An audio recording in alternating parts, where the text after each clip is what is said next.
Okay, so I wanted to do the examine the scriptures daily with you, and since I can't get it off the computer, I'm going to get it off my phone.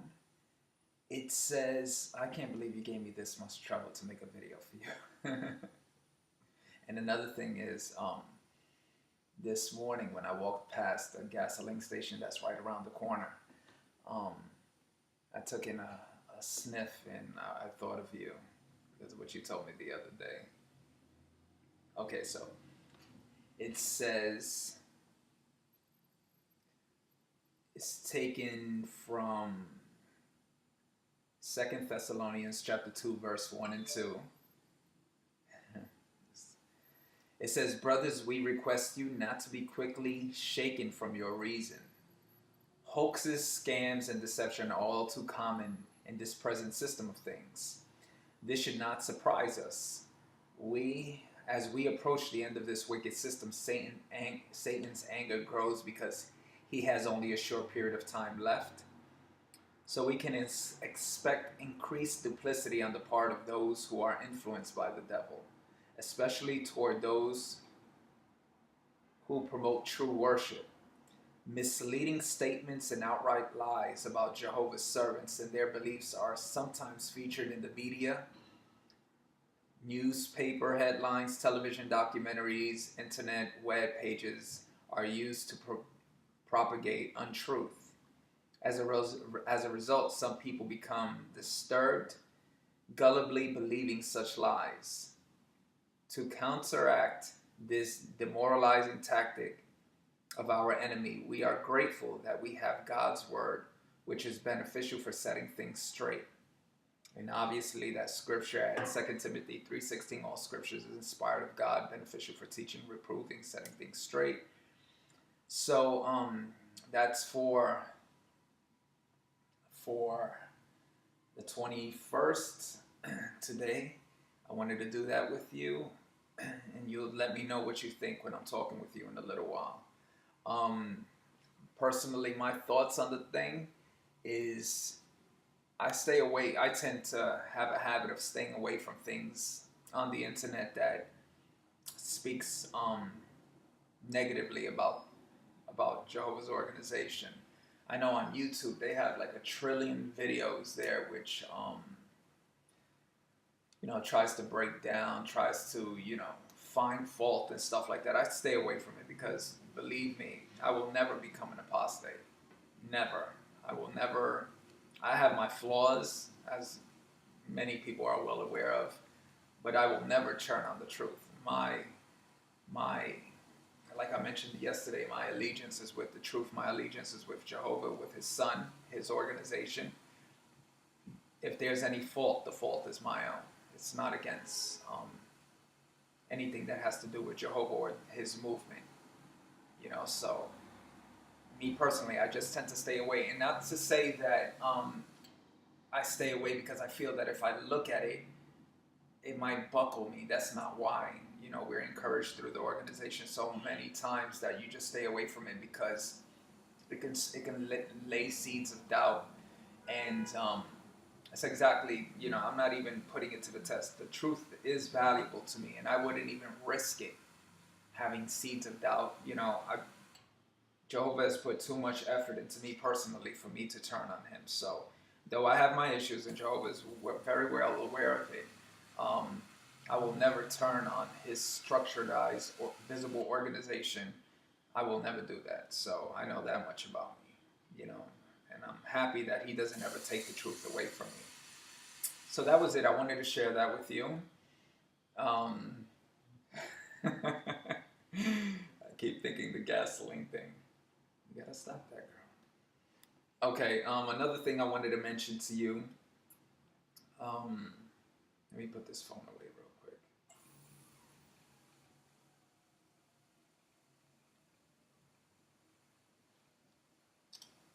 Okay, first off, I was looking at 2 of the poems I wrote, and I thought, it was pretty good, and I wanted to leave it up here in the videos so that if anytime you just want to go back and listen to it, you could. And it could always be documented.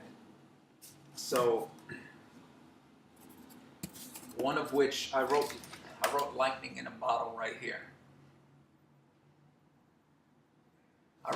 This much of it probably to this line right here. Yes, probably to this line right here. I had it memorized when I was taking a bath, but then I wrote it down so that I wouldn't forget it, and then I just wrote the rest of it.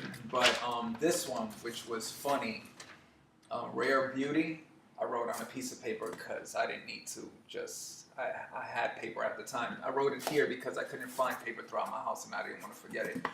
But Rare Beauty is the one that I read, and it's, again, it goes like this. I know of this female whose beauty is rare, but somehow she manages to complain about the length of her hair. So I watch in amazement and tell her, babe, it's simply not true. As she gives me that funny look like, yeah, who the heck are you? I let her know whether you comb it or straighten it or allow it to go natural and free, as long as you know that you are meant for just me. I'm not gonna lie, she sits and she ponders and she considers my words, even though half of what I say is food for the birds. Instantly, she stands in excitement and runs to her will. You know, that skinny guy who spends his time chewing on hydrocodone, the pill. She expresses, I'm enlightened, my love, because you see me for who I am. And for that very reason, you get to be called my man. So from that very moment, my heart cannot bear the fact that this woman, this beauty so rare, has embraced me, encased me in the unfathomable chasm of her heart, simply because I knew that her beauty was there from the very start. So anytime you want to go back, and I still got to write that down, but it's beside the point. And this one, Lightning in the Bottle, the one that I read the other day, this bolt of lightning, with its illuminant thrust, has fallen from the sky in a hurry, in a fuss, as I stand here surprised at what transpired that night. I would be lying if I didn't admit that it fills me with fright. This female is perfect, so I am compelled to let her know that for reasons she's not fully aware of yet, I will never let her go. We reconvene in the shadow. We reconvene in the shadow of a dance as we fall in love in the night. There is no more room for my heart. It is compressed. It is tight. For you, I will chase down the thunder. I will escalate the wind. You will find me at your door. You will know that I want in. My love, please let me in. Now you are as majestic as the snow and as brilliant as the light. And as I told you once before, I would be a fool not to make you my wife. This lightning in a bottle that we have captured, and only few can repeat what we complete when we utter those words with its true significance. I love you.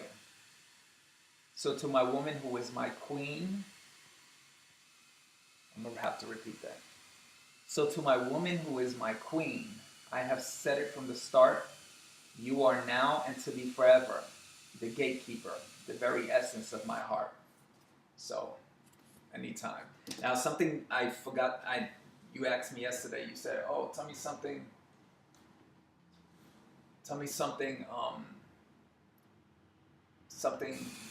that most people don't know. Okay, I'll tell you one thing, very simple, is wherever I go, I carry 3 Bibles with me.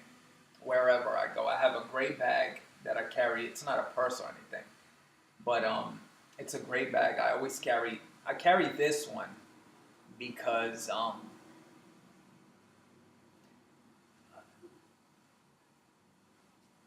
this one means a lot to me. I carry this one just in case anybody ever says all Bibles are the same. This is a King James version that I bought in a store in the village, maybe for $20, probably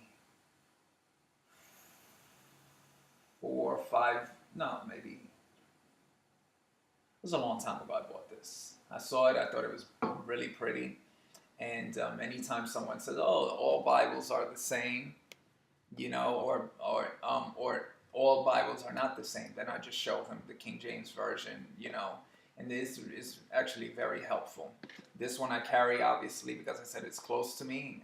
I've been carrying this in my pocket for a long time now. And then this one, because it's obviously the most up-to-date, accurate, placing Jehovah's name in all its proper places, and it's basically the best Bible you can find on this planet. So I do that. So that's something you don't know. I carry 3 Bibles wherever I go, all the time. I carry these 2 in my pocket and this in my gray bag wherever I go. Oh wait, something I wanted to tell you. I'm going to share with you the scariest day of my life, which also has to do with which human being I would consider my greatest hero, which human I look up to. I look up sort of, even though he's my cousin, I look more like a father figure more than a cousin. But the scariest day of my life was when I was, back in the days when I used to celebrate Christmas, I was in my grandmother's living room. And I was sitting down watching, I think it was The Honeymooners or I Love Lucy. I can't remember. I know it was black and white. I think it was The Honeymooners with my cousin. And, those giant mint balls that, you get around Christmas time with the candy canes and stuff like that. Well, I had the giant mint ball and it got stuck in my throat. And I realized that it was lodged there for a while. So I ran to the bathroom because for some reason I thought that if I looked in the mirror, it would... I'm so vain.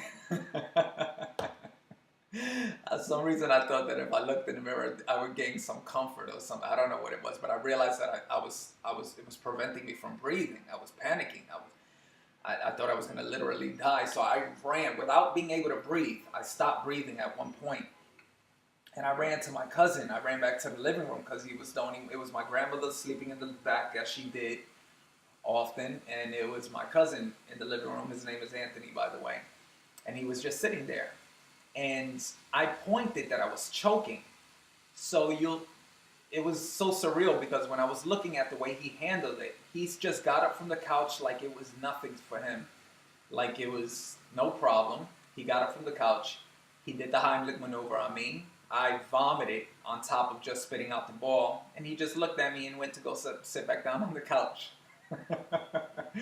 That day and forever after that, he became my hero.